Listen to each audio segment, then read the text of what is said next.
All right, ladies and gentlemen, welcome to episode 21 of the Inside Real Estate Podcast. I'm Brian Castro, your host, and today we have on a special guest, Kirk Simmon.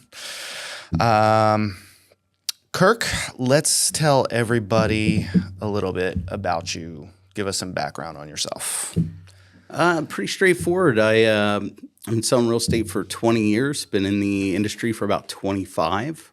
I own a small mortgage brokerage. I sell real estate day to day, and I coach a small cadre of high-performing real estate agents. Couple of kids, wife, couple of dogs. Just a family guy, just a local guy in Chester County. Pretty much my entire life. Great. What came first, the mortgages or the being the agent? Oh, definitely the agent. The mortgage company just started a couple years ago, so that's just like a side project. So I'm licensed. Okay. I don't write loans, but I'm licensed to write loans. But I have people that do that for me. Cool. So, is it so far so good with that? It's going. Yeah. I mean, what an incredible time to start a mortgage company, right? Last couple of years, but I think at the end of the day, when we're dealing with all of this stuff, that ultimately what it comes down to is, whether you're purchasing a home, getting a mortgage, title, insurance, all of these services are just, people just really want to deal with someone they know is going to take care of it.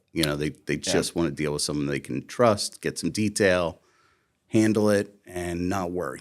That's a big factor. So a lot of my clients were lamenting that they wish they had a mortgage company as good as my real estate services. So eventually I just opened one.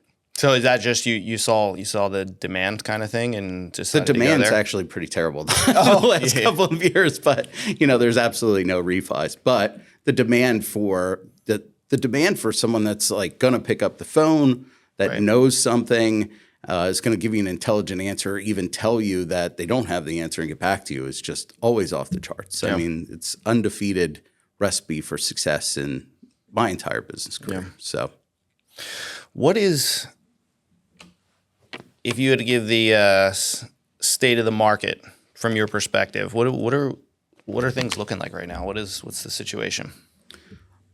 Well, I mean, look, I look at the market all the time. It's my entire focus, because I truly believe that people understand what house they want to buy. They generally understand where they want to live. They just need to know how to navigate things, right? So when I look at the market going into 25, I'm incredibly encouraged by what I think is going to happen, which is basically, we have rates retreating, right? We have unprecedented demand that gets bigger and bigger as rates fall further and further. We have actually a declining number of people that have one of these low rate mortgages. So I look back on this and I think about, 10, 12, 15 years ago, mortgage crisis, and people kind of went on hold. But then you get to a certain point where you don't put your life on hold anymore. So there's an interest rate, there's a life change, there's a number of factors that I think are all going to come together in this year. I mean, it's backed up by all of the big people that prognosticate units, right? So we're going to finish, I don't know, maybe 4 million this year in the country. And what we talked about with what I'm seeing and what I've seen in studies, I mean, this could be 5.7 million next year, which is by no means a record, but I mean, that would really represent, close to a 40% increase in units. So when you see something like that, you get into what I see as a sweet spot of the market where, 6 months inventory is a buyer's market and anything under that is a seller's market. But we're going to see probably 4.5, maybe 5 months of inventory. So that's big enough to get people off the fence, because there's homes for sale. Because when someone sells a home, they own a home, they're generally going to buy another one, right? So what they need to see is something that they would consider buying, okay? Right. So as you see a little bit of inventory creep up, you get to 4.5 months of inventory, then people get confident to put their home on the market. Then there's enough inventory, but not high enough that it affects pricing. So I would say that pricing from an interest rate perspective, could go up at the same time it could go down by inventory, which creates, a push-pull in either direction, right? Yeah. So that would be like a balance. Yeah. So if we're balanced, people will do more transactions. In theory, I agree with you, but I mean, kind of we saw what happened when the interest rates were lower, and the demand far outseeded the supply. But we have now right now, I think in this last couple of weeks, we're seeing that like slow down. A lot of agents that I talk to are saying that they basically they're thinking, oh, the market's shifting. I think we're just getting a breather because of the end of summer, and then going into the fall. But I think if these interest rates go even that slight little bit that we're expecting them to go down, I don't know. I think it could pop off again. I think you have to view the market, a couple of things. I think you have to view the market in price points, right? So when interest rates are going 8%, it was a real simple formula, right? If you're spending $1.2 million, you can go to $1 million. If you're spending $1 million, you can go to 8. If you're spending 8, you can go to 5 or 6. If you're spending 5, you can probably get out of the market, right? So all those people come back into the market. But as we start trading, that happens. But here's the thing.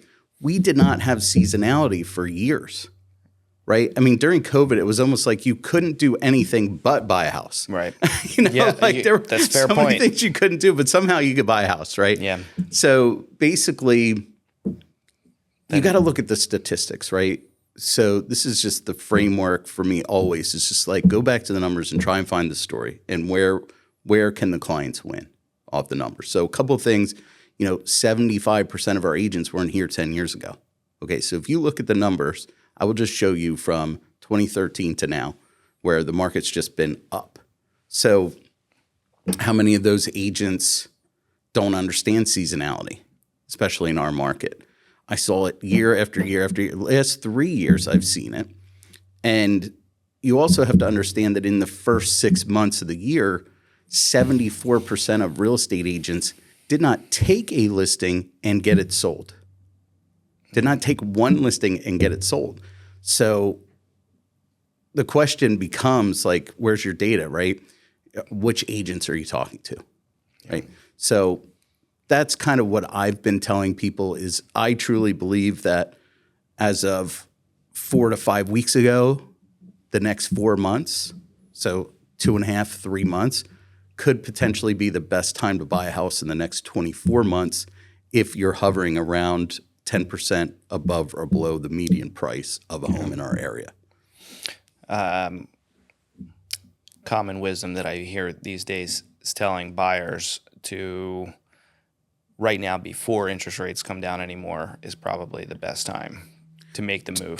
Totally agree. I believe that you want to be an owner when rates fall. Again, price point specific, right? We tend to have all these rules of thumbs and should I buy or should I sell?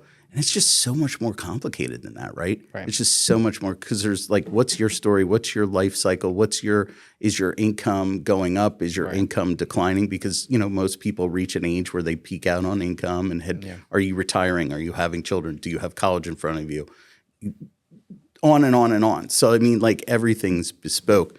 But generally, I believe that you want to be an owner when rates fall versus a shopper. Right. And it certainly if you're under, $600,000, that's the advice I've been giving. Okay. Now, everybody says when you're, a realtor, the market is local, right? So what's happening somewhere else is not happening here. Do you think we are more insulated from the bad news we hear in a lot of other markets where we live because of the demand for people wanting to be here? Well, look, I mean, yes, in a way, right? You go to an extreme example, right? You go to Arizona. They just keep moving the cities out, right? And they just take a square of land and it's literally like a square and they'll build like 2,300 homes. Or you go to Florida and they're like, hey, let's build on these 100 acres and build on 95 of them and conserve 5 of them. And then they come in, and again, it's a big square, and they knock down all the trees and literally burn them in the middle of the ground. I mean, nobody's going to develop Valley Forge Park, right? I mean, that would be a nightmare. But I mean, where are you going to go? When we look at Chester County, I think I read that, 30% of it is protected in some way. 40% of it is built up. I think the other 30% is like Downingtown and below.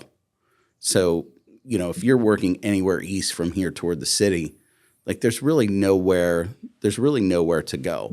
But everything changes with an economic cycle, right? Yep. And we've got some good diverse employment around here, but we've got a company that's grown big time around here called Vanguard. And, something happens to Vanguard, and I don't think it will. There's no reason to believe that or anything. But, as you get some of the employers get bigger and bigger and bigger, that is always a risk. It's always a risk when you have, big employers. But, I mean, we saw that kind of during the downturn where we had the drug companies went through, patent problems and changing and all that, 15 years ago. So, I mean, anything can happen, but generally from a demand perspective right now, people coming in, Chester County's forecasted to grow by hundreds of thousands of people in the next 10, 20 years. So, I mean, there's no reason to believe things will change all that much. And even in the downturn, I think, our worst markets were like 20% off. So, yeah, we're not Florida. No. We're not a sand state, if you remember that, right? Do you think we see a buyer's market in the next 5 years? I mean, nobody has a crystal ball, right? So you have all these, essentially black swan events, right? So, I mean, I vividly remember being on a call with one of my clients at the time who was working at a big reinsurance company, and he said to me, what if Fannie and Freddie go under? And I was like, that ain't going to happen.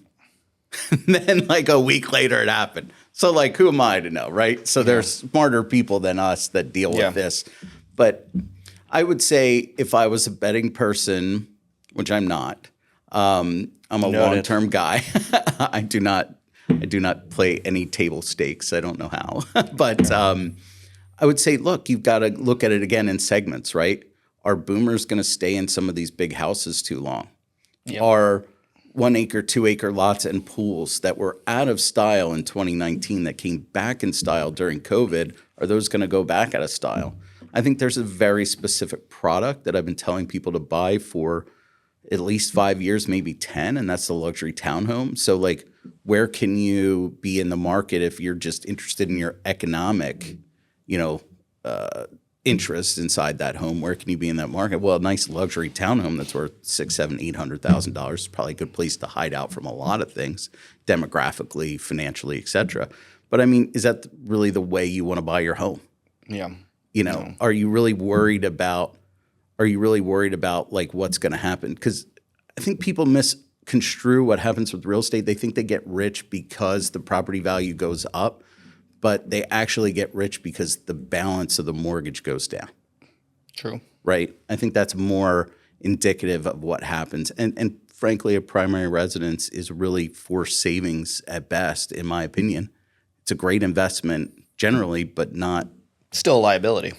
Yeah, I mean, it's not an end-all be-all investment. I mean, it's something you should do. But I mean, if you really want to invest in real estate, then that becomes a whole different game, and that can be played well, but I mean, time, right? Yeah. So it's interesting that you bring up you mentioned the boomer situation. So I was reading something on that where they are the generation that's going to stay in these homes a lot longer, and where the normal turnover would have help the situation we're in, but they're going to hang out. A lot of them are probably going to die in their homes, and I guess would you say that that's going to be pretty decent factor in the next handful of years, how things go? Well, the homes definitely get sold. I believe, generationally, you're going to look at Generation X, which is a small generation, right? Yeah. Generally, those of us that want that home, that bigger home or whatever, we generally have them already. Most of us do not want our parents' home. Millennials, I would venture to guess to say the same thing, but I'm not one of them. So I don't know 100% what they're thinking. No, I love millennials. I love millennials. Listen, I'm one and I said that. That's a very millennial thing to say, by the way. I'm not a millennial. But listen, there's a great thing called life cycle selling. Sure. So, if you're young, I want to sell you a house. Okay, I want to do a great job. I want all your friends. I want you to come back. I want to help make you wealthy, showing you how to invest like we did in a very slow, boring way, my wife and I. But look, I think people say a lot of things, right? Whether it's a real estate negotiation or an argument or a plan or somebody's New Year's resolutions. They say a lot of things until they're faced with some realities, right? So are the realities going to change these opinions? I mean, my parents are very much boomers, and I was at their house this week, and I'm like, it's time to start thinking about who your team is, Mom. And, because I'm looking at some of the grounds, I'm looking at the houses, like it's time to bring in some people to help us out here. You want to stay here? You're going to need people. You need to start getting you people. So, I mean, it's just going to be a matter of what happens in the market, what happens with health and vitality of some of these folks, and what happens in the world, and what happens in mostly their healthcare. Yeah. Mostly their healthcare. How does a lot of the younger would-be home buyer generation that's not having kids, how's that going to affect things moving forward? Or how could it potentially affect things moving forward? I don't see too much of that. I don't see too much of that personally. What I do see is some of these folks having children later. And that's very much, I mean, even us. I mean, I have a 9-year-old, I'm 47. So, I mean, we're pretty old having our second kid. So I don't really see too much of that. Our area is a little bit more still traditional in that regard. But I definitely have some clients that are older than me, slightly younger than me, that don't have any kids. So I can think of two specifically. One of them lives in like a 5,000 square foot house with his wife. He's a few years older than me, and I sold him, and he loves it. And they watch the deer and all this, and he has his cars and his big garage and the whole thing. And they have this big, ridiculous house. And they love it. And then I have another couple who's a few years younger than me who had a single family home and bought a large luxury townhome that's actually probably bigger than the house I sold for them.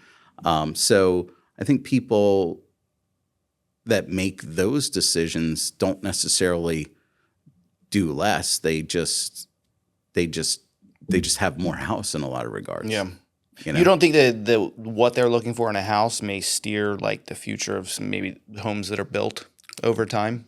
I don't think it's a big enough segment of the population to really move the needle. Okay. You know what I mean? Like I would say that is just a quirky thing that's happening that typically, right, what I saw in 1995 when I went to college, which I think is more interesting, was I think they said that was the first year that more women went to college that year than men. And then I wound up seeing that in the home buying journey of some of these folks over the last 20 years, where the women were more educated, the women were taking the lead, and the women were, buying the houses, and the men were along for the ride. And that was a big shift in a generation, right? Yeah. Where, you had in the 70s where, that wasn't going to work. That wasn't going to happen, right.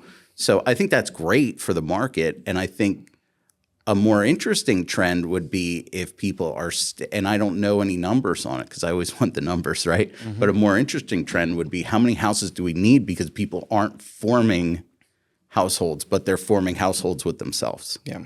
So how many more condos do we need? How many more townhomes do we need? Yep. Et cetera. I was having a part of our conversation with one of our previous guests was he was talking about that they're not building those smaller starter homes as much anymore as they used to. The stuff that builders are putting out there is the newer the bigger stuff. And so that in itself makes it, harder to attain for some people getting in.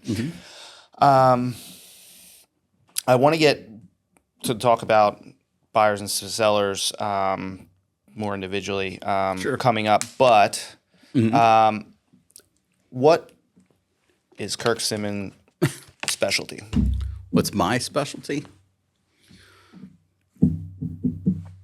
I think what I've done well when we look at, and we just did this, my one marketing guy and I, we just looked at everything that I've done in my career. So what we did was we just said, okay, Kirk, you can have a brand, you can portray a brand, you can advertise a brand, but after 20 years, what is your brand? So we literally went exhaustively through hundreds of online reviews of me and what I've done in my career. And we went all the way down to figuring out, okay, what did these folks do for a living? What are their personality styles, et cetera. So when we looked at all of that and the clients, what they said, so, word cloud, et cetera, what it really came down to was they really saw me as someone that was their knowledge broker, which is very, cliche term in the industry, but that's really what it came back to when we looked at the reviews. One of the big things was knowledge, really knowing the process, really understanding what they were. We've had, the whole thing of, showing your value and working with buyers and everything. Buyer agency's been a thing for a long, long time, my entire career. And whether it's a buyer or seller, really sitting down with people, spending a good hour with them, sometimes more, trying to figure out what their goals are, what they're trying to accomplish versus, hey, do you like this? Do you like that? Is really where my business has done well over the years with people that really want to understand the numbers. They want to understand the information. They want to have somebody that understands the contracts. They want experience. They want, they want that transactional experience that comes with 600-700 transactions, knowing what to do next, right? So I think, I know from this research that that's kind of where I fall in. So it's not necessarily, it's I'm for the client that wants to know some facts and demands intelligent answers and wants to really understand where they are and make sure that they're, protected and making smart decisions. Okay. So a lot of people would say that if two agents sit down at a listing appointment, both of them on paper are pretty damn close. The seller will go with the one that they connect with, like more, that type of thing. Would you say that that's also what's winning you business, or would you say it's more your expertise? Well, look, if we're talking about two agents that are the same, right? Then it's proven over and over again that people are likable. And just because you know the numbers doesn't mean you're not likable, right? But, no. I got that. No. But if they're the same, they're definitely going to go with the person they like. Yeah. But okay, so you're saying, but is the stuff that you're talking about, that knowledge, that expertise, that understanding, the ability to inspire confidence with what you know, can that win out? I'm not saying maybe not for you. Let's just say in general, is that enough to win out over somebody that is more likable? Well, look, I'll tell you what I tell my friends. It's like, look, do not hire me because we're friends. Do not hire me because we're friends. Hire me because you think I could do this job. And that's how it's going to be. And I'm going to show you how I'm going to do this job because it's a job. So, look, people are comfortable. They build trust and comfort and likability with folks, and that goes a long way. In fact, that can go, and I've seen it time and time again, that can go a longer way than someone that really knows what they're doing, right? And I always think back to, there was like a 6-person practice, right? And my wife was having my first child, and there were like 6 doctors, and the lead doctor was super gregarious, super nice.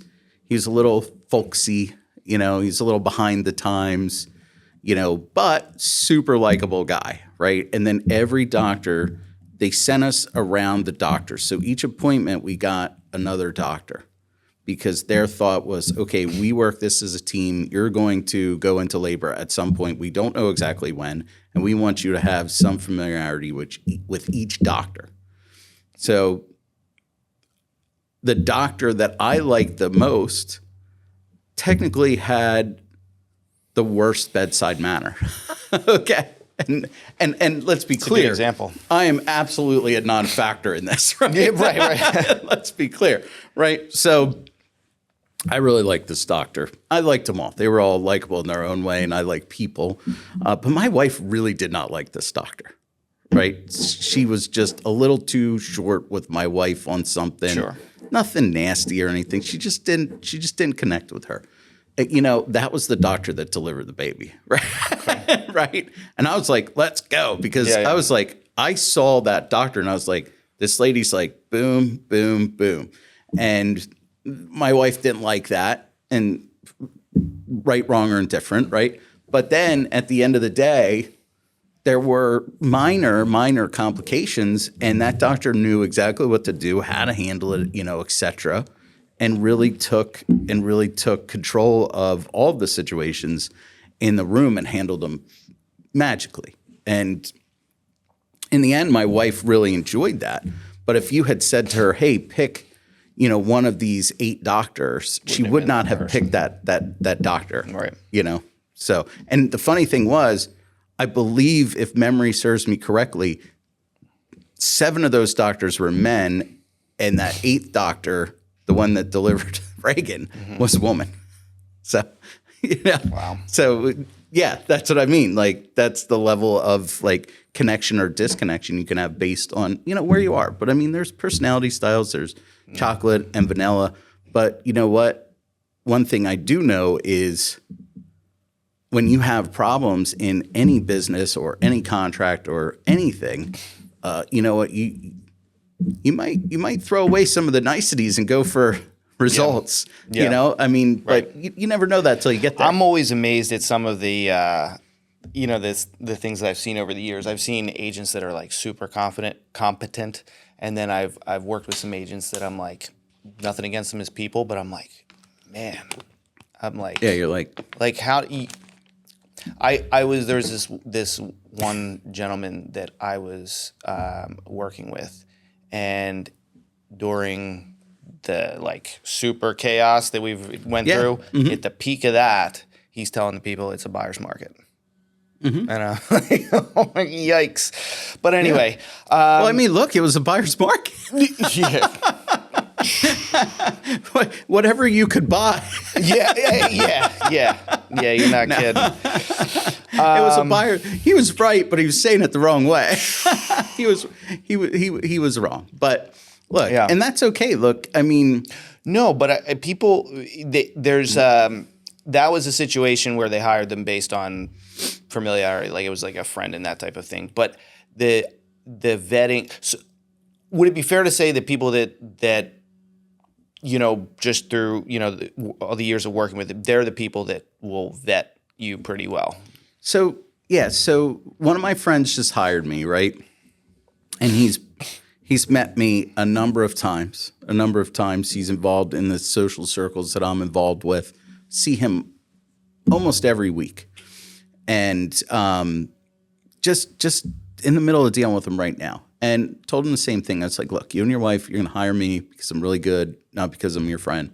We're doing their deals. We have great results with them so far. And I was just chatting with him the other day, and he's like, look, I asked you 7 questions before I even thought about talking to you about doing real estate with you. So he was vetting me. So what do I know? I know that on the buy side of the transaction, and the statistics show, even on the sell side of the transaction, but I would say more prevalently on the buy side of the transaction, people do very little actual research. Yeah. The good news is it's very hard to fake reviews anywhere. Like all 180 of my Zillow reviews are completely genuine. They're real. I have dozens that they didn't show up because if you get too many in a day, they don't show up, or you know, because, you know, we do pushes to get reviews, right? Sure. Probably same thing with Google, right? Sure. So like, I don't know, 57 there or something. Yeah. So you can't like really fake those reviews. Right. But I think people do need to do a little more vetting, but sometimes the way they go about it is the wrong way. I would argue that if you wanted to sell your home and you said, okay, I think these are the top 3, 4 ladies, gentlemen in my neighborhood that have sold homes here, and you really picked 2 or 3 or 4 really good ones and talked to them all and told them your whole story. Yeah. I would argue that may be a mistake. You may want to approach that in very specific ways. Sure. Because those folks come in and out of your door and have you hopefully sign a consumer notice, and they don't owe you anything unless you hire them. So do you really want to do that too? So I think people find it difficult, and trust is always the number one factor. So that leads you toward a friend. Fair enough. Let me bring this up. You just mentioned the consumer notice. Yeah. The first thing about real estate. Well, it's supposed to be, right? Mm-hmm. But okay, so when I don't know if I told you, I used to be a realtor. So I had my so I started this business with my father in 2006. I was like, oh, I have all the tools to sell a house. Let me get my real estate license. So I got my license right as everything tanked in 2007, 2008. Sure. I did okay. This business took off first, but I got a lot of experience that helped us with this business. So I haven't had my license in a while now. Understand somewhat about an agent. Yeah, for sure. Absolutely. So I found that once I got good at implementing the consumer notice into my interactions with clients, that it set a tone immediately, like a more professional tone. It was just, it worked well. Like, I mean, it's good. I agree. It's a good thing that you should be presenting it to the consumer, but I also thought it was a nice, helpful tool in my business. For sure. And then in addition to that, also that buyer's agents, the buyer's agency agreement was always, or for most people I talked to, like a formality thing that they would fill out after stuff's already done and on its way to the thing, right? Yep. But I actually, again, thought that was a tool that getting even, how enforceable, is it in certain things with buyers and whatnot. But I thought it was another way that's like, okay, it makes it more real for people. It makes the whole situation more professional and all that. Where do you stand on those types? I mean, I guess you don't have the choice as much anymore with the buyer agency agreement anymore. No, but look, I mean, the buyer, you're 100% right. 100% right. But the consumer notice is used to say the first substantive discussion of real estate. Then they changed it, I don't know how many years ago, to present this at our first initial meeting. Yeah. Because nobody knew what substantive discussion meant. Right. But look, I mean, the bottom line is that goes through agency and how you can interact with an agent. Yeah. And here's where it turned, right? Because you were meeting with me. You were meeting in the office, eventually on Zoom if you wanted to, or somewhere else, but preferably the office, to talk about your plan, right? So we're getting back to what are you trying to do? What's the best thing for you? I mean, and I'll take it all the way down to like, okay, I know you're thinking about living over here, but you play over here, you work over here, and these roads here are a nightmare. Yeah. And if I sell you a house over here, you're going to hate it. But let's look at the taxes. Let's look at the travel. Let's look at wear and tear on your car. Let's look at how bad your life sucks if you live all the way down here and you got to go here every day because you're saving $100,000 on the house, which is maybe on average during my career, maybe $500-$600 a month. But you're spending an extra $150 in gas. You're spending an extra $1,200 a year in car maintenance, and you're leaving your life on 322. Okay. So just even that, and then understanding agency and taking that time. So if you take that time to meet with somebody, then you take the time to explain what they're doing and what are the ramifications and how they're dealing with you, then it should be a layup from a sales perspective, right? To get them to hire you. Right. If you're using that. And if they don't want to hire you, then that's fine too. But here's where it switched. Where it switched was the advent of the portals, right? So you bring in the Trulias, the Zillows, Realtor.com, Homes.com now, all these portals where it's become that demand economy from our phones, right? So that switched into just hustling out to meet someone at a house. Yeah. And that's what we've been doing. And that is kind of still happening, but you kind of get a junior look at that with a single property agency agreement, but you've got to have something now. So it just depends, like I think really good customers and clients want expertise and they want time. And as real estate agents, our knowledge and our time is our currency. And, in order to give that in the proper way, we can't just be running all over just on a whim. And I think some people will disagree with that, but I find a lot of agents let the business run them and their clients run them. And I think that you see for the agents that are more structured, the ones that are, you do have to adapt, as necessary. But I feel like the agents, nothing's 100%. I've seen more respect from the client to the agent when they're not allowing that running around being ran around like a chicken with your head cut off. Well, yeah, I mean, it's pretty standard, fare is thinking like you get more of what you tolerate. Yeah. Right. And that sounds maybe a little harsh, but, you really want to be there for the right clients at the right time. Yeah. Now, I think, which may be controversial, right? But I think you're saying a lot of agents letting the business run them. Mm-hmm. I think there's a lot of agents running agents to run them. A lot of team leaders hiring agents, cycling through them, setting them out on these missions where they're just like Ubers. And is that good for the consumer? Well, maybe the consumer gets it quick, but you know what I mean? Like how many of us have, said, well, we don't have time for dinner, so we'll just stop here, and then you have heartburn. But you got it quick. It's fair. It's a good point.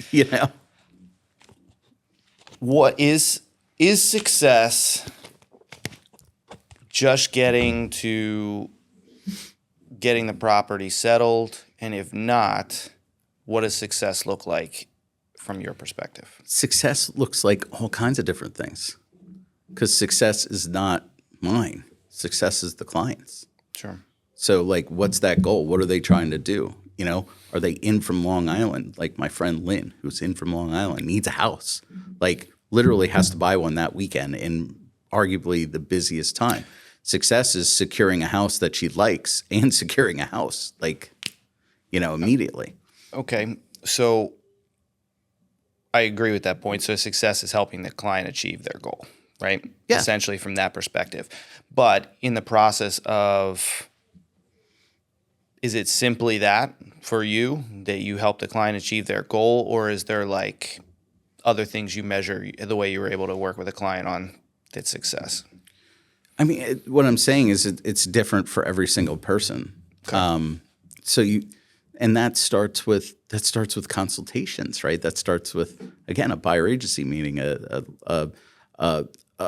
what some would say is a listening presentation, right? Trying to figure out, what they really want. So it just moves. So like if you help the client get where they're trying to go, I'm kind of proof in some regard. I'm no super success, but I've done pretty well. You'll be fine. Okay. It's just a matter of what do they want and how do you help them get what they want and, serve the client because they come back.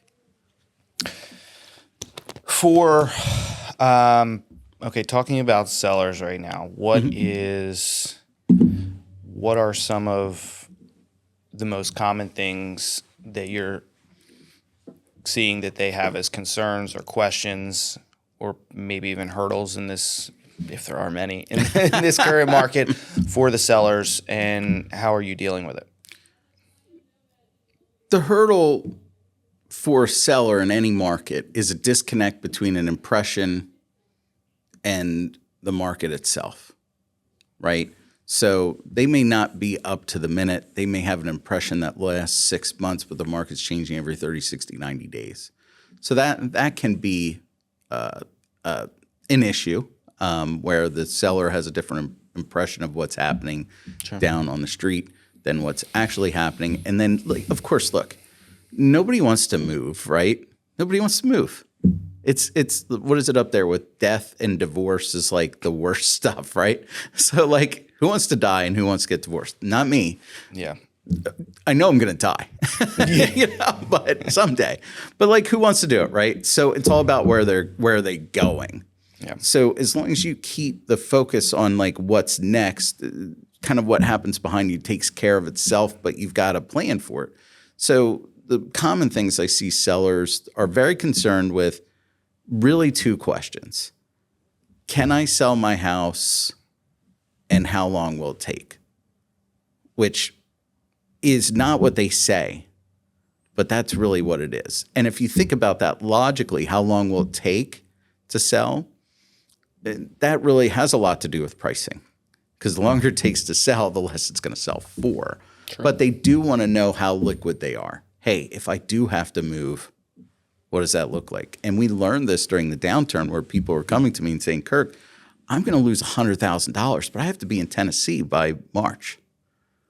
So like I was there to figure out how to get them to Tennessee, because the market had already decided that they were going to lose money in that house. Okay. But then it became a game of like, can you get it sold? And then everything else falls into place. And then sometimes you spend a nickel on that house trying to get it sold with the seller because it comes back looking like a dime. And sometimes you spend a dime because if you don't spend a dime, it's not going to sell. So everything trickles down from can I sell my house and how long it will take, and that falls into the pricing, that falls into how you prepare it, that falls into how you market it, and that falls into how you lead the client through that process based on the particular market that we're in at the moment. Okay. I agree. Do you enjoy that part of it, that process of being the problem solver? Like, here's the objective, how do we get there? Do you like that part of it? Any business solves problems, right? So they say, and I don't know who it was, I want to say maybe it was Jay Abraham said, get busy solving problems and your business will be fine, right? So yes, yeah. Yes. There's problems in the market. And if we look at what's the number one problem right now, affordability. Yeah. Affordability, which comes back to you had mentioned about people not these starter homes. They're economically unviable. Yeah. They're economically unviable, and people only want them when the market's super hot. Right. You know what I mean? Because as soon as the market turns a little bit lower, people don't just generally buy a lower priced house. They generally buy more house because this is still America, right? Yeah. So bigger is better, right? Fair enough. I mean, this is what I've experienced. So affordability, how do you solve that problem? And and maybe it's controversial, but you build more houses and they become more affordable. Right. But the status of the market often dictates whether or not those builders are building houses, and that's sometimes catch-22. It's like, Therein lies the problem, right? Our builders are bigger than ever. Yeah. They're publicly traded companies. Their supply chains are really, really well organized. Their labor is really well organized, and they can turn it on and turn it off like a faucet. Yeah, and with more precision than ever. There's no like 6 builders that are little family builder guys that are all competing with each other in a town, and all of a sudden things get a little goofy in the economy, and they're sitting on all these spec homes and stuff. Yeah. It's like Lennar Homes, like in Florida when COVID hit. They immediately said 10% off everything and blew it out, and then sat there and watched. Yeah. And then all of a sudden they're like, oh, crap. People are coming to buy houses like crazy. We don't have any. Wow. And all they did was increase the prices. It's a true story. With buyers right now, I talk to people who it seems like there's much more awareness of investment property as options, right? So, FHA allows you to buy up to 4 units using an FHA loan. Not that that's going to be easy to find around here. Correct. Yeah, there's no real house hacking around here. Just that option. I think the mindset, like where the boomers were like, hey, we're going to buy a house, maybe 2 houses, and then we're in our dream home by the second one, at that time. But now getting getting that dream home is maybe 2, 3, 4 houses down the road, for the younger generations. Now, what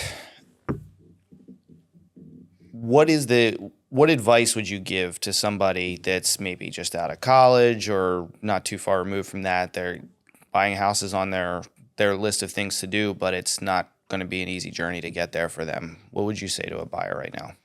Well, I mean, look, was it an easy journey for you to buy your first house? It wasn't easy for me. Yeah. All right. I bought my first house 2 weeks after September 11th. Parents said, listen, you make too much money. You can't live here anymore. You're 23 or 24 years old. We're sending you a real estate agent on Wednesday. We found 3 places you can afford because we know your numbers because they did your taxes.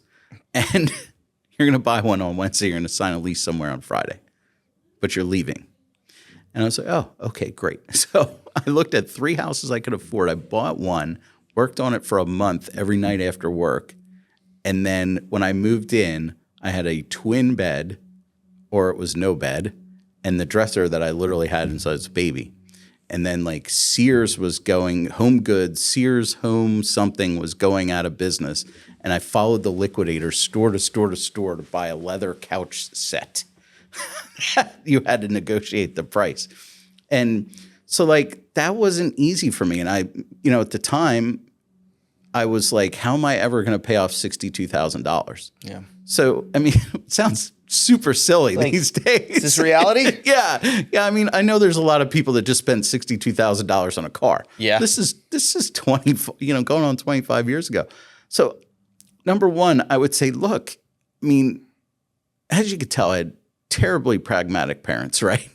One's an accountant, one's an engineer, right? And we knew that I had to buy that house because I couldn't afford to rent it. Literally, the numbers were more expensive to rent it.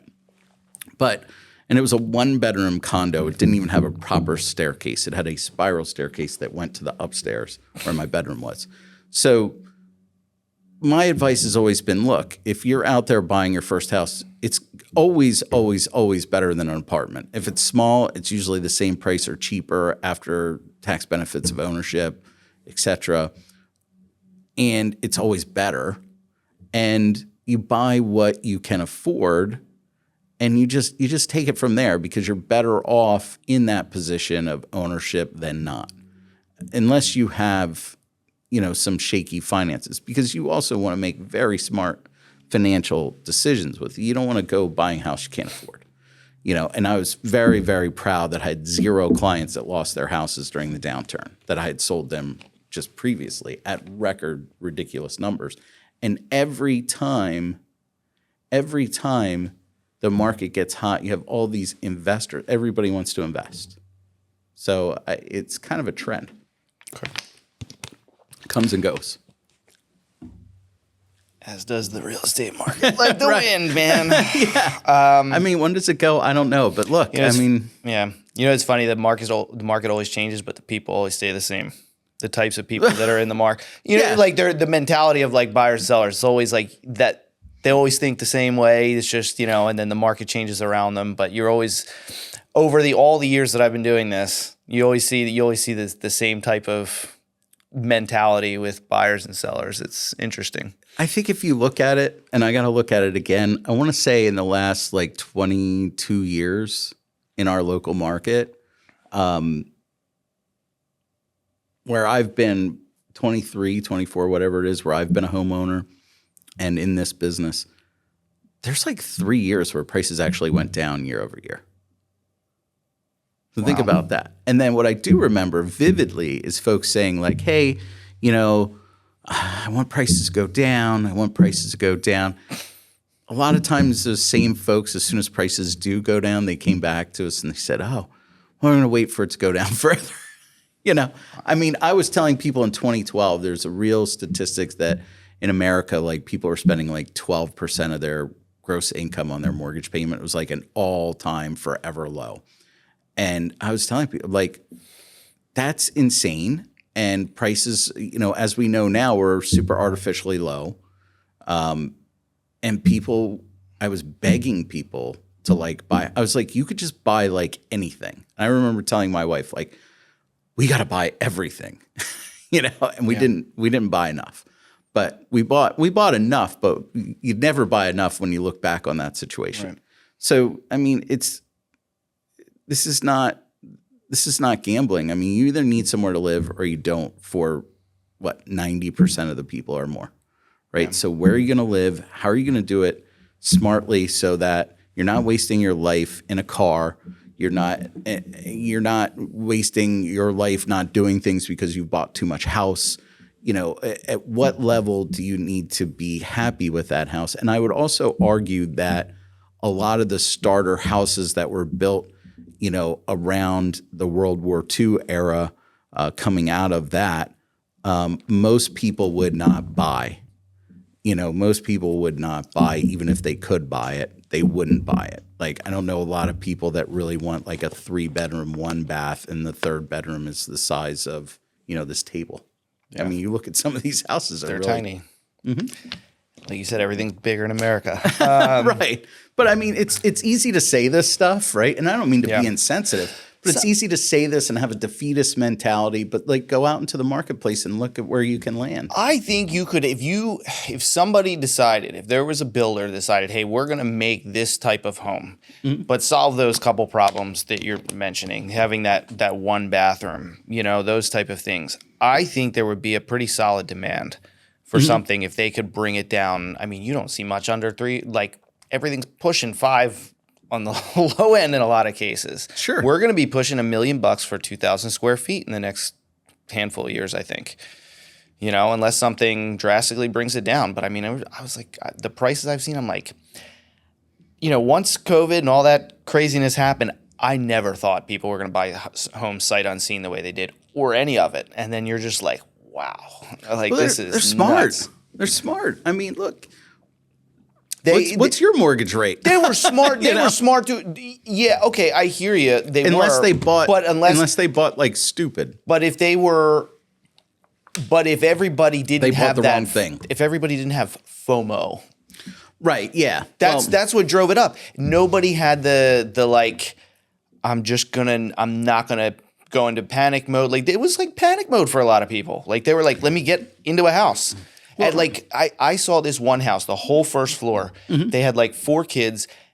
Did not look like a normal first floor. They had, where instead of a chandelier in the dining room, it was a rope swing. They completely turned the first floor into a jungle gym. The house was dirty, like crown stuff everywhere. And I asked the agent how much they were listing this thing for, and I was like, there's no way. It ended up going for 75 over that. I'm like, what?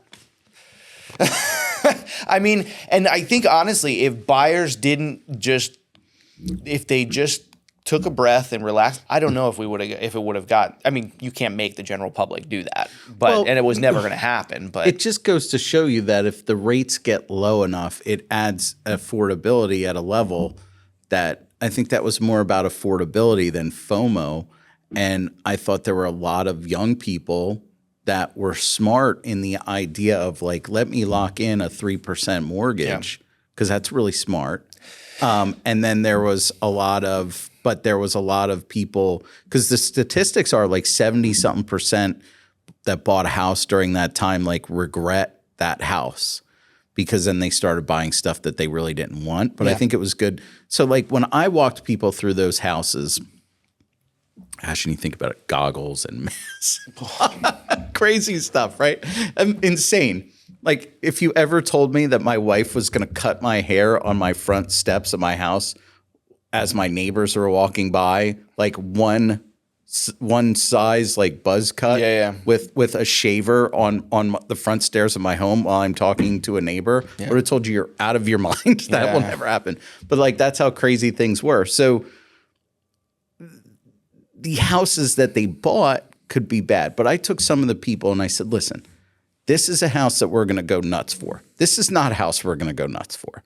There will be another one. But like, let's also be smart about what we buy and let's not ramp that affordability all the way up so that you're stuck in this thing.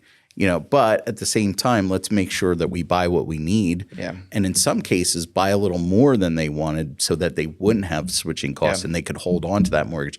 because I think you're going to see that mortgage is going to go away at a big level, because it's going to be a blend rate between maybe students have to go to college, maybe there's cars, maybe there's retirements that need to be funded, maybe there's debt that was rung up during inflation, which is like absolutely murdering everybody. And then eventually you'll get to that point where there's a blend rate, and it's smart to take that 5.5% mortgage so people can like clean up their balance sheets. Because again, it's terribly maybe pessimistic or whatever, but it's still America. Yeah. Right. I mean, there's going to be those situations where people are going to want to refinance, or they're going to want to upsize or downsize or whatever for life reasons, money reasons, et cetera, that are going to cause them to sunset on those mortgages. Yeah. And it's already happening. I'm not saying that's good or bad. I'm just saying that happens. Yeah, it's going to be interesting. The moves in the interest rate are going to – you're going to really see, like, when the opportunities open up based on the interest rate, you're going to see what people are really thinking, where they're like, hey, what we've been waiting for, let's jump on it now, and you're going to see a lot of it. I think we're going to do 40% increase in units. I think prices are going to be relatively flat, and I think it's going to be a trading market, and I think consumers are going to be more educated than they've ever been from both sides of the transaction. It's going to be very competitive for agents, and I feel like the turn and burn teams are going to shrink. I think a lot of that's over. I'm hoping that's over, because I don't think that's good for the consumer in a lot of ways. Yeah. As someone that's had these teams and coached these teams. And I also think that some of the agents that are just refusing to as they always do, refusing to evolve with the market, change, are going to go away. Some of the new participants are going to do absolutely insane, because they're going to have no frame of reference of what it used to be like. Yeah. And then some of the new agents and part-time agents hopefully just do what they do and go do it somewhere else. But at the end of the day, the goal is to make sure that any business that I control is done at a very high level for people that deserve, to get really good data analysis and negotiation skills, marketing, et cetera, and preparation, the whole thing. So I think it's going to be interesting, but I do believe that also the market happens the way I think it's going to happen in 2025. I think we're going to retain some of these agents because the market will save them. We'll see. We'll see. I don't know. You talk to agents all the time. How many are leaving? How many are gone? Do you run into it? I'm not running into any of my normal agents. I'm hearing a lot of agents complain that they're not doing so hot, but I think there's a lot of agents that are the agents that you're talking about that are not necessarily the breadwinner in the family, so it's not imperative that they kill it. Right. Yeah. So it's going to keep them in there at the pace that they want to do it. So I think that that's one thing. But you are going to see some people that it's like, I think what you are seeing is a lot of longer term agents that are running into competition there are a lot of newer, hungry agents that are getting out there and getting back to the basics that veteran agent used to do that stuff, establish their business, didn't have to do it, but now they have to go do some of that to compete. And I think some of the veteran agents you might see fall off too, because they're just not, they're not willing to do what it takes to be successful in this market. Look, in the coaching world, we just called that like a fading winner, right? Yeah. So I think what you'll find and what I've seen in my career coaching agents, hundreds of agents, is a lot of those agents want to do the things, but they get caught up in a story, in a comparison, in a complaint in which there's no joy, and it feels like there's no light at the end of their dream. Yeah. And they get, this is the way we always have done it kind of mindset. And the really good ones, I see them pull out of it. And I think that our market is healthy enough in the way that our market operates that I don't think that'll be as big a factor. But I do believe that whether you're winning or not winning as an experienced agent right now, and you have a lot of transactions under your belt, maybe you've been in the business for 15 years and you've done that solid 10, 12, 15 deals, a year. There's knowledge there that you just don't have if you've gotten a real estate license in the last year and a half.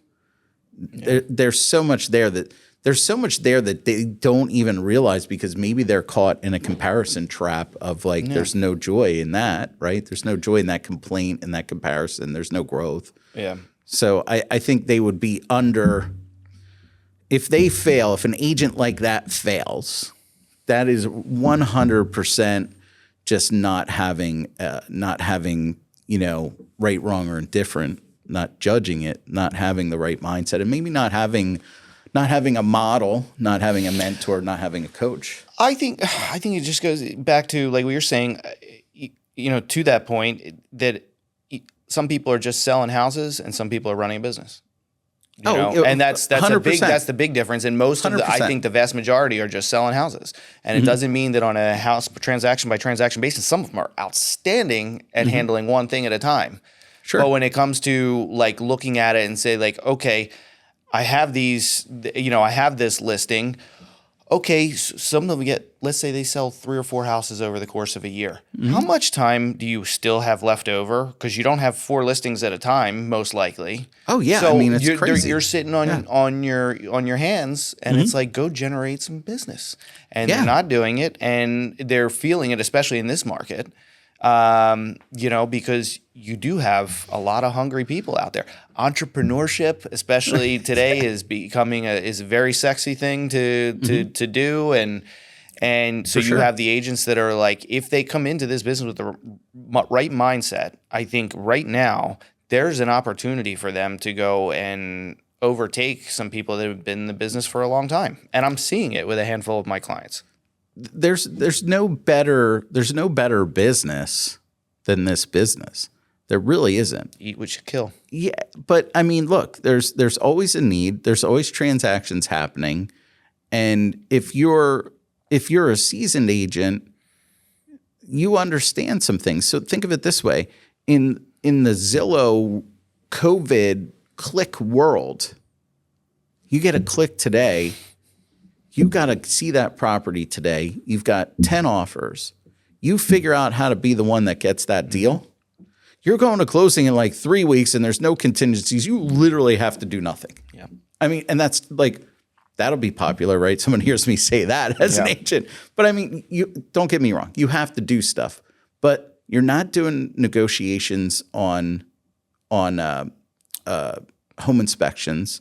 You're going to closing quick. So my point is not necessarily that you're doing nothing. My point is that sales cycle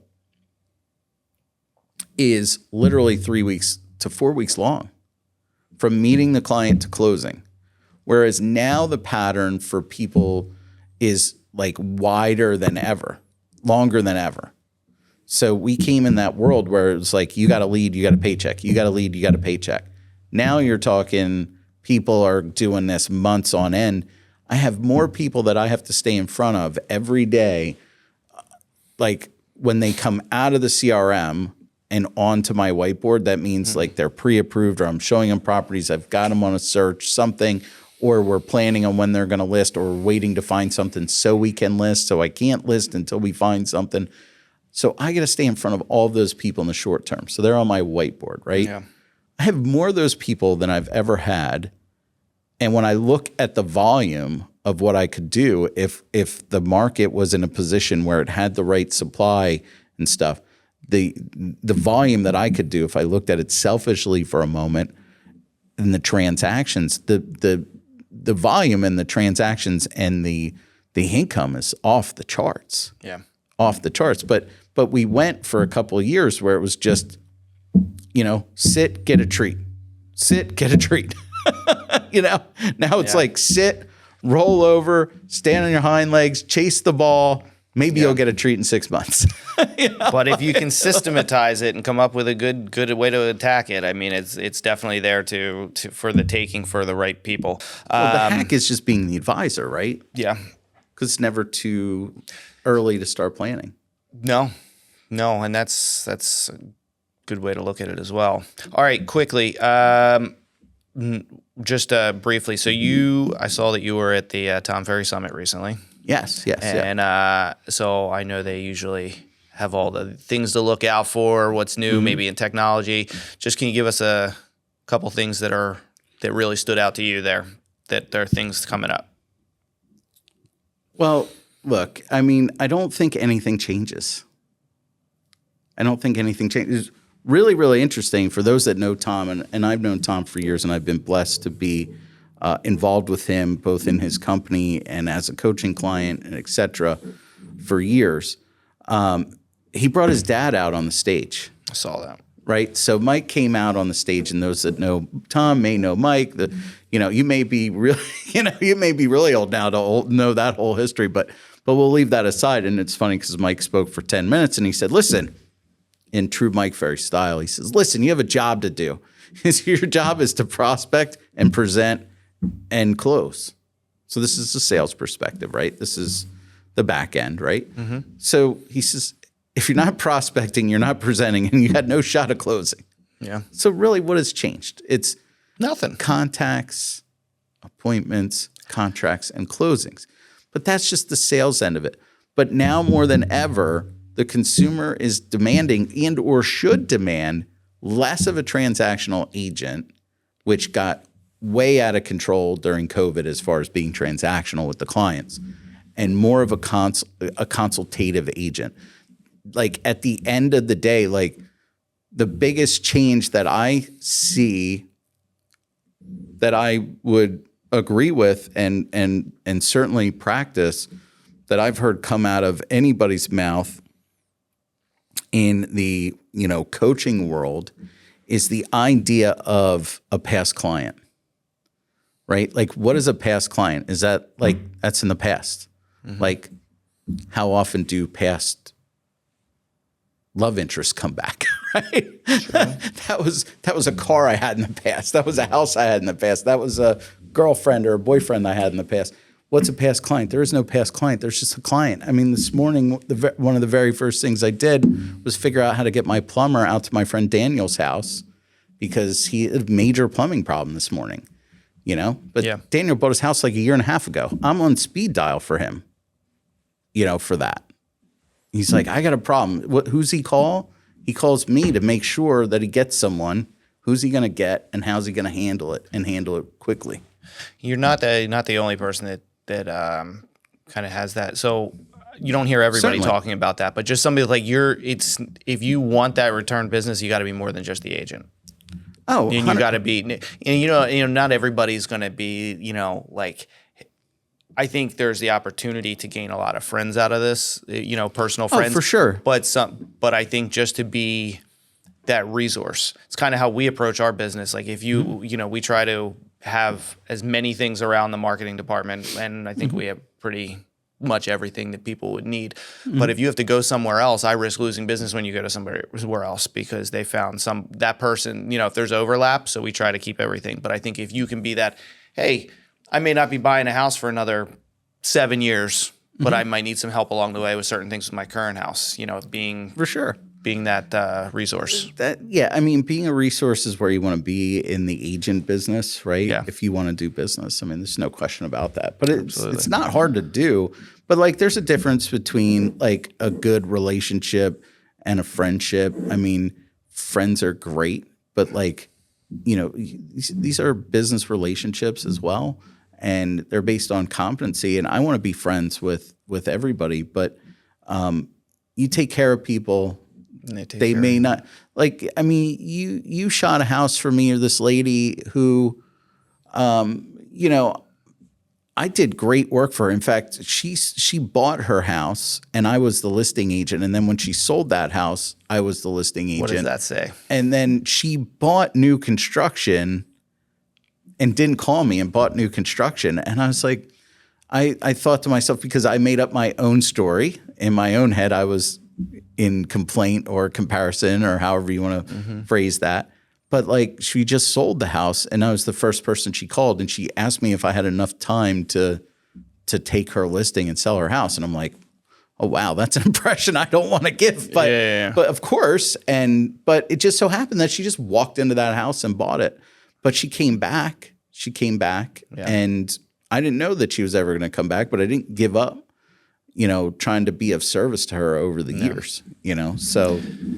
Yeah, that's important. That's definitely something that people need to take more seriously than they do. I think some people just hope that because they did a good job once that they're going to come back, and that's usually not how it goes. Well, no, there's a whole plan and process behind that and how we do that.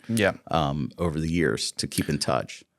All right, so just one quick thing. So the last time I shot a house for you and you pulled up and you were in this really attractive vehicle. A sports car, yes. So tell us a little bit about your love for that brand of car. Well, look, I'm blessed in the regard of I've been able to do a lot of things that I like to do because I believe that we're on this earth to experience a bunch of stuff. We have to be prudent, but you have to live life a little bit. So yes, I do have, and I don't, call it what you will, right? Growing up, we were pretty poor. So some of these things it's almost like you make an excuse for it because it's like, well, do I really deserve that? And that's a story, right? That's just a weird story. But now I love sports cars, but here's the thing. I spend a lot of time looking at sports cars. I spend a lot of time with people that love sports cars. They are entirely a waste of money. I definitely would advise to buy as many houses as you can. Buy as many homes as you can. If you want to have luxury, you need to have money coming in to pay for it. So this is something that, and in fact, I married a woman whose father owned a car dealership. For her family for a long time. So she likes cars and lets me get away with stuff. So I spend a lot of time, free time that I have where I have it. I like to be in a sports car. I have particular brand I like the most is the Porsche brand. And I love 911s. But for me, it's somewhere where I can go where I'm not necessarily on call for a minute. I have my own little bubble. And then where we enjoy them with the car shows and all brands of cars. So if you don't like Porsche, that's okay. We like all cars. I go to the shows and that's where my friends are, cars and coffees and meets and stuff. And that's something that I get a lot of joy out of. So I love driving. It's not just a car you bought. It's you really enjoy everything that comes with it. Yeah, I mean, I'm talking about something as stupid as, for most people that won't understand it, as the sound that comes out of certain motors, the feel of some of these gearboxes, whether they're, the PDK automatic gearbox or the manual gearbox, some of the things that are disappearing, how does a car handle turns? Not the flex of like, I have this expensive thing. It's like for you, maybe a really good camera really makes your life better, right? And it helps your like job. Not like a sports car would. right. But like, and then you can buy them reasonably. You buy used ones and stuff. But I heard, a buddy of mine's also into Porsches, and he's telling me they're kind of appreciating right now.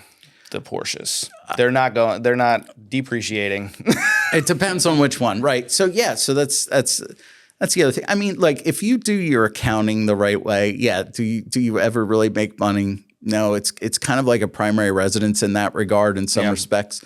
But I mean, if you're talking about there's a whole world of people that buy things that just have very low depreciation, and some of these cars are ridiculously low depreciation. Yeah. So I was able to drive one for a year and put, I don't know, 6,000 or 7,000 miles on it, and it cost me, I think, $10,000. And that's a lot of money. There's no way I would have that car and drive only 6,000 or 7,000 miles. Right. But like if you put a Toyota, which also doesn't depreciate very well, you could easily depreciate $10,000 in the same amount of time. Yeah. So, I mean, I don't know. I'm hesitant to talk about these things. They seem to be overzealous. They seem to be wasteful things. They are. And somewhat makes me a little bit uncomfortable talking about them. You don't actually come across, and then maybe I can help a little bit with that, because you don't come across as the person who's just buying it as like a status symbol. There's a true appreciation for the vehicle and what it is, right? Yeah. And I remember when I was younger, I was probably in my teens. I remember going into a Wawa, I'm like waiting in line, and the guy was with an older guy was with a younger guy in front of me in line, and he had just driven his first Porsche, and he couldn't be saying enough about it. And he said, when you drive one of them, it's an experience. Can you paint that picture for somebody if you agree? Like, what is it? What is it about the Porsche? Is it just the sounds, the handling, the noise? What is it? Man, well, it's a very difficult question, right? And there's a lot of cliches there. But I mean, first of all, the engine's in the rear, for those that may not know. The engine's in the rear, which gives it a specific feel to driving the car, where it's hard to explain until you're there. So there's a lot to it. They have a lot of sophisticated engineering. One of the great things about that car is, like, the joke we have amongst some of my friends that enjoy this vehicle is, you go out every day and you try to break it.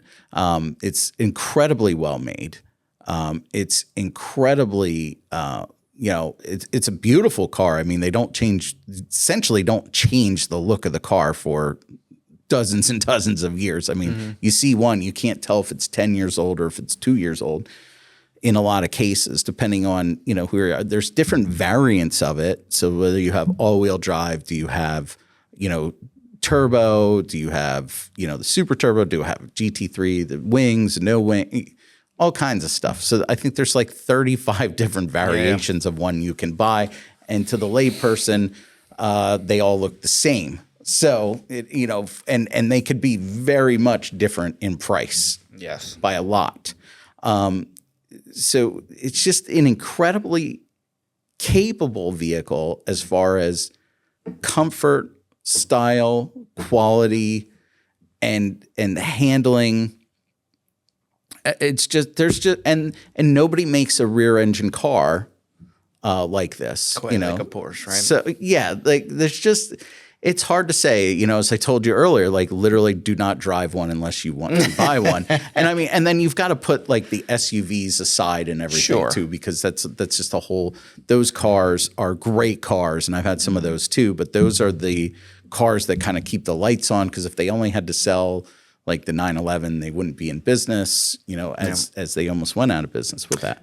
But yes, and then some of them do become at least break even type of experiences. Yeah. So. Well, I can tell that it's definitely something you enjoy, and that could probably could have done the whole podcast on that if we wanted to. Yeah, I mean, it's certainly a nerd in that regard, but nothing nerdiest. Wrong with that. Okay, so lastly, where can people get in touch with you? Man, you can get in touch with me by phone. Is that the best way? I mean, look, always the best way to talk to somebody, right? No, you can go to kirksimmon.com. You can find me at Kirk Simmon on different social media.